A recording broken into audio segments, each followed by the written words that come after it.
በዚህ ቪዲዮ ያስተውሎት መጠናችሁን ወይም ደግሞ ሚሞሪ ካፓሲቲያችሁን ከፍ ለማድረግና የመርሳት ችግሮቻችሁን ለማስወገድ በሳይንሳዊ ጥናት የተረጋገጡ ጠቃሚና በቀላሉ በአካባቢያችሁ የምታገኟቸውን ለራሳችሁ የሚሆን ለልጆቻችሁ ብትመግቧቸው የተሻሉ የሚሆኑ ምግቦችን እንመለከታለን። ወደ ሐሳባችን ከመሄዳችን በፊት አዲስ የሆናችሁ የቁም ነገር ሜዳ ገብታችኋልና ቻናላችንን ሰብስክራይብ በማድረግ ተቀላቀሉ። የሰው ልጅ እድሜው በጨመረ ቁጥርና የሚሰራው ስራ በበዛ ቁጥር እንዲሁም ደግሞ የሐሳብ መጠኑ በጨመረ ቁጥር የማስተዋል አቅሙን እያጣ እንደሚሄድ ጥናቶች ያመለክታሉ። ታዲያ የእድሜ መጨመር ትልቅ ስጋት ከሆነ የሐሳብ መብዛት እንዲሁም ደግሞ በሕይወታችን የምናሳልፈው ፈተና ከሆነብንና አስተውሎታችንን እየነጠቀን የተቸገርን ከሆነ አስተውሎታችንን በቀላሉ እንዴት መጨመር እንችላለን? በሳይኮሎጂና በኒውሮን ሳይንስ ተጠንቶ እንደተደረሰበት አስተውሎት ወይም ደግሞ ሜሞሪ በሶስት ይከፈላል። የመጀመሪያው ሾርት ተርም ሜሞሪ፣ ሁለተኛው ወርኪንግ ሜሞሪ፣ ሶስተኛው ሎንግ ተርም ሜሞሪ። ሾርት ተርም ሜሞሪ ቴምፖራሪ ስቶሬጅ ወይም ደግሞ ጊዜያዊ ማከማቻ ሆኖ ያገለግላል። ዕለት ተዕለት የምናከናውነው የትኛውንም ነገር ለማከናወን ስናስብ በጊዜያዊ የአእምሮ ውቅራችን ውስጥ ወይም ደግሞ በጊዜያዊ ሜሞሪያችን ውስጥ የምናስቀምጥ ይሆናል። ወርኪንግ ሜሞሪ ከዕለት ተዕለት ኑሯት ጋር የተገናኘ የትውስታ ማዕከል ሲሆን ዕለት ተዕለት የምንሰራቸውን ስራዎች በምናከናውንበት ጊዜ ያንን ነገር ለማከናወን የሚያግዙ ትውስታዎችን በውስጡ የሚይዝና ጊዜያዊ ወይም ደግሞ ዕለታዊውን ክንዋኔ ብቻ የተዋቀሩ ሐሳቦችን የሚያቀብለን ይሆናል። ከነዚህም ማዕከል ስራ፣ ንግግር፣ መገናኘትን በውስጡ ሊይዝ ይችላል። ሎንግ ተርም ሜሞሪ የረዥም ጊዜ ትውስታን ያቀፈ ሲሆን በኮንሶሊዴሽን ፕሮሰስ ከሾርት ተርም ሜሞሪ ወደ ሎንግ ተርም ሜሞሪ ወይም ደግሞ ከጊዜያዊ ሜሞሪ ወደ ሩቅ ጊዜ ሜሞሪ ተቀይረው የሚቀመጡ ሐሳቦችን ይዛል። ምናልባት ለረዥም ጊዜ የነበሩ ትውስታዎች፣ ትራውማዎች እንዲሁም ደግሞ ሐሳቦች በአእምሮአችን ውስጥ ታምቀው የሚገኙ ይሆናል። የአእምሮአችን የትውስታ ማዕከል ከብዙ ቆይታ በኋላ የታመቁ መረጃዎችን በውስጡ በመያዝ ለአእምሮአችን ወይም ደግሞ ኮግኒቲቭ አቢሊቲ ላለው የሰውነት ክፍላችን የሚያቀብል ይሆናል። የባለፉትን ሁለት ክፍሎች ተመልከታችሁ ወደዚህ ብትመጡ የበለጠ ተጠቃሚዎች ትሆናላችሁ።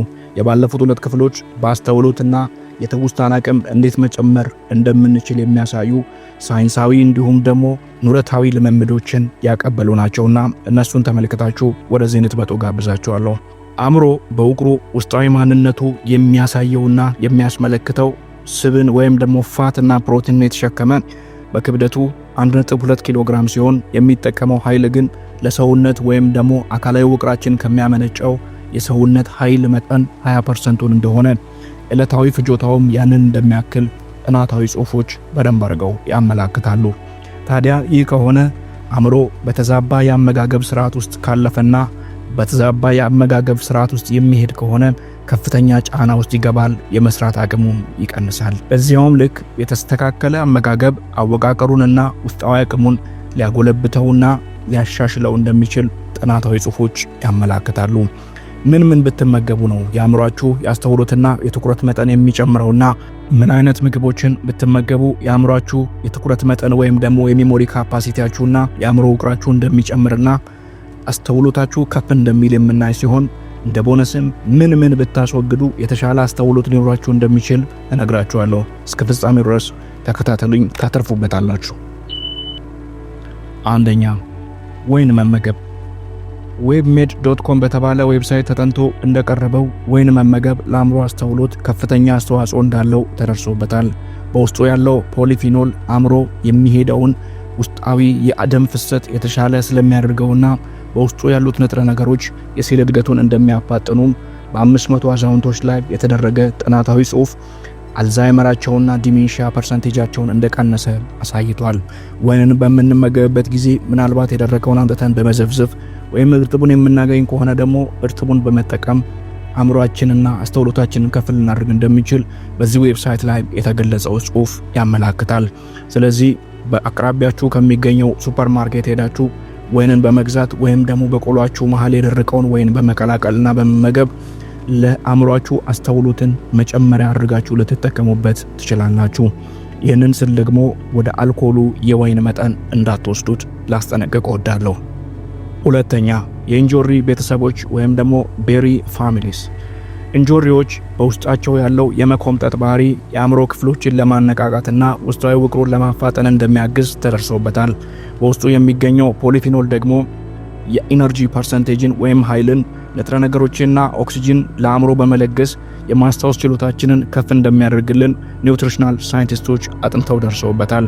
ስለዚህ እንጆሪ ምናልባት ተለቅ ያለውን እንጆሪ ወይም ደግሞ መጠነኛ ቅርጽ ያላቸውን እንጆሪዎች አግኝታችሁ በተለያዩ ስሙዚዎችና ጁሶች ውስጥ ቀላቅላችሁ ብትመገቡ የአእምሮ የማስታወስ አቅማችሁና የሜሞሪ ካፓሲቲያችሁ እንደሚጨምር የኒውትሪሽናል ሳይንቲስቶች ጥናት ያመላክታል።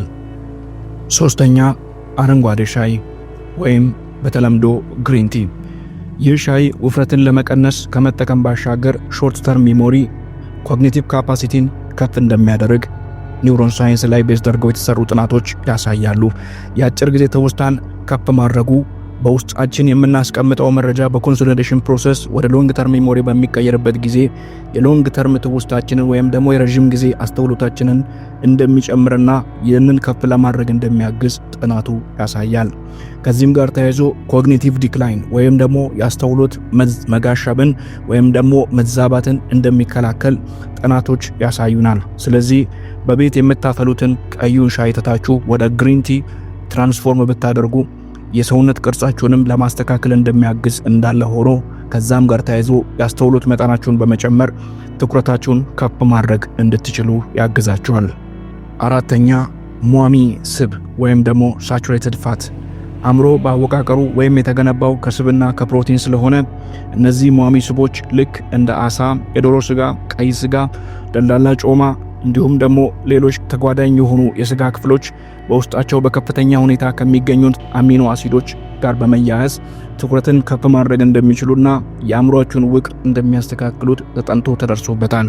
እነዚህን በምግቦቻችሁ ውስጥ በምትቀላቅሉበት ጊዜ ወይም ደግሞ ዕለታዊ ፍጆታችሁን አስመልክታችሁ በምትጠቀሙባቸው ጊዜ የአእምሮ ትውስታችሁንና የአእምሮአችሁን ግንባታ ወይም ደግሞ ኮርፐስ ኮላዘም የሚባለውን የአእምሮ ክፍል እንዲለጠጥና የበለጠ ሴላር ኮኔክሽን እንደሚኖረውና ያንን እንዲያድግ ሊያደርግ እንደሚችል አእምሮ ዙሪያ ላይ የተሰሩ ጥናቶች ያሳያሉ። ስለዚህ ተጠቀሙበት። አምስተኛ ጥራጥሬዎችና የቅባት እህሎች።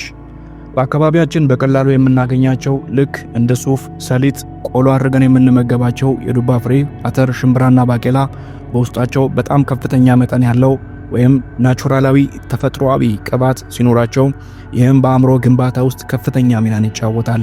እነዚህም በካርቦሃይድሬት የተመሰረቱ ምግቦችን በምንመገብበት ጊዜ ልክ እንደ ፓስታ፣ ድንችና ዳቦን በምንመገብበት ጊዜ ከነርሱ ጋር ቀላቅለን ብንመገብ ለአእምሮአችን ሜታቦሊዝም ፕሮሰስን ለአንጀታችን የበለጠ የተሻለ ማይክሮባዮም ዴቨሎፕ እንደሚያደርጉና የአንጀታችን ውስጥ መሻሻል ደግሞ ለአእምሮአችን ኮግኒቲቭ ካፓሲቲ አትሪቢዩት እንደሚያደርግ ወይም አስተዋጽኦ እንደሚያበረክት በኒውትሪሽናል ሳይንስ ዙሪያ የተሰሩ ጥናቶች ያሳያሉ። ከሶስቱ የምግብ አቋም ውጪ የምንመገባቸው ምግቦችን በምንጠቀምበት ጊዜ በቁርስ ሰዓት ወይም ደግሞ በመክሰስ ሰዓት እንደ ስናክ አድርገን ስንጠቀም የዳቦ ቆሎ ከምትመገቡ ወይም ደግሞ ኩኪሶችን ከመመገብ በስሌት የታሸ ቆሎ፣ የተዘፈዘፈና የተቆላ አተር ወይም ደግሞ ባቄላ፣ በዱባ ፍሬ ጋር የተቀላቀለ ገብስ ወይም ደግሞ ብቻውን ብትመገቡ የበለጠ ለአእምሮአችሁ ፖዚቲቭሊ ቢውልድ የሚያደርጉ ኒውትሪሽናል ፋቶችን እንዲሁም ደግሞ ፕሮቲኖችን ከዛም ጋር ተያይዞ ንጥረ ነገሮችን እንደ ፖታሲየም፣ ማግኒዚየም፣ ዚንክ ጋር የተገናኙትን ፍላቪኖይድስ እንደምታገኙ ጥናቶች ያመላክታሉ። ስለዚህ ይህንን በማድረግ የትውስታ መጠናችሁን መጨመር ትችላላችሁ። ስድስተኛ ጥቁር ቸኮሌት። ቸኮሌት በወተት ከሚሰራ ውጪ ሁሉም የሚሰሩት ኮኮዋ በተር ወይም ደግሞ የኮኮዋ ቅቤ ከሚባለው ንጥረ ነገር ነው። ይህም ጥቁሩ ቸኮሌት በውስጡ በሚገኘው የኮኮዋ በተር በመታገዝ ወደ አእምሮ የሚደርሰውንና የሚፈሰውን ደም መጠን በመገደብና መጠኑን ከፍ ያለ በማድረግ ሄሞግሎቢኒክ ሪአክሽንን በማፋጠን የማስታወስ አቅም እንደሚጨምር ያምሰል ችለዋል። ያም ደግሞ በመሆኑ አእምሮ ውስጥ የሚፈሰው ደም ወይም ደግሞ ኦክሲጂኔትድ ብለድ በሚገባበት ጊዜ የአእምሮ ፎጊነስ እንደሚቀንስና የአስተውሎት መጠን እንደሚጨምር ጥናቶች ያሳያሉ። ከዚህም ጋር ተያይዞ የተለያዩ ፍራፍሬጆሶችን ከቾኮሌት ጋር በመቀላቀል ተልባ ወይም ቺያ ሲድ ደባልቆ ተፈጭቶ በሚመገቡት የህፃናትንም ይሁን የትልቅ ሰውን የአእምሮ ትውስታን ከፍ እንደሚያደርግ ኒውትሪሽናል ሳይንስ ላይ የተሰሩ ጥናቶች ያሳያሉ። ስለዚህ በዚህ መልኩ ልትጠቀሙ ትችላላችሁ። በመጨረሻም እንደ ቦነስ ብዙ ሰው የሚሸወደው የውጭ ምግብ ርካሽ ስለሚመስለው ቤቱ ሰርቶ መመገብን እንደ ኪሳራ በመቁጠር ወይም ጊዜ ለመቆጠብ ብሎ በመሸወድ ውጪ ይመገባል። ውጪ ስትመገቡ የተሰራውን ምግብ ምኑንም መቆጣጠር አትችሉም ወይም ደግሞ መመጠን አትችሉም። ዘይቱን፣ ጨውን፣ አበሳሰሉን፣ ንጽህናውን። ስለዚህ በተቻላችሁ አቅም ቤታችሁ መመገብን ብትለማመዱና ቤታችሁ ሰርታችሁ ብትመገቡ የበለጠ ለአእምሯችሁ አስተውሎትን እንዲሁም ደግሞ ሬዚሊየንስን እያስተማራችሁት ትሄዳላችሁ።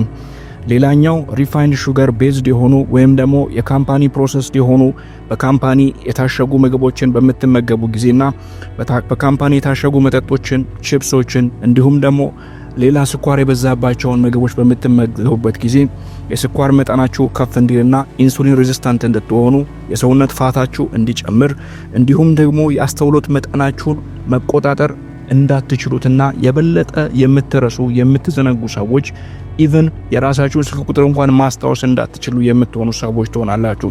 ስለዚህ አስተውሎታችሁን በሌላ አክቲቪቲዎች የተቀማችሁትን ልታስመስልሱ የምትችሉት በምትመገቡት ምግብ ነውና የምትመገቧቸውን ምግቦች ወደ ውስጣችሁ በምታስገቡበት ጊዜ መርጣችሁ እንድታስገቡ ወይም ደግሞ እንድትመገቡ ወንድማዊ ምክሬን ለመለገስ ወዳለሁ። አስተውሎታችሁን ስለሚደፍኑ በተቻላችሁ አቅም እነዚህን ምግቦች በቤታችሁ አዘጋጅታችሁ መመገብ ብትችሉ፣ ምናልባት ለውዝ ሊሆን ይችላል ወይም ደግሞ ከውጭ የምትገዟቸው እንደ ቺፕስ አይነት ምግቦች ሊሆኑ ይችላሉ። እነዚህን በቤታችሁ አዘጋጅታችሁ በምትገቡበት ጊዜ የበለጠ ካምፓኒ ፕሮሰስድ ከመሆኑ ይልቅ ናቹራል ወይም ደግሞ ተፈጥሯዊ ንጥረ ነገሩን እንደያዘ በቤታችሁ መመገባችሁ ለአእምሯችሁ የበለጠ አስተውሎትን እንዲጨምርና ኮግኒቲቭ ዲክላይን ፐርሰንቴጃችሁ ሊቀንስላችሁ እንደሚችል ያሳያል። በተጨማሪ ግን እናንተ ውጪ የምትመገቡ ከሆነና ውጪ የመመገብ ፐርሰንቴጃችሁ ከፍ የሚል ከሆነ ለኮግኒቲቭ ዲክላይን፣ ለዲሜንሺያና ለአልዛይመርስ እንደምትጋለጡ በኒውሮን ሳይንስ እና በኒውሮ ሳይኮሎጂ ዙሪያ ላይ የተሰሩ ጥናቶች ያሳያሉ። ስለዚህ ከነዚህ በሽታዎች ራሳችሁን ለመገደብ እነዚህን ምግቦች በምግቦቻችሁ ሜኑ ውስጥ ብትቀላቅሉ የበለጠ ውጤታማ ትሆናላችሁ። ሰላም ሁኑ። መልካም ቆይታ ይሁንላችሁ።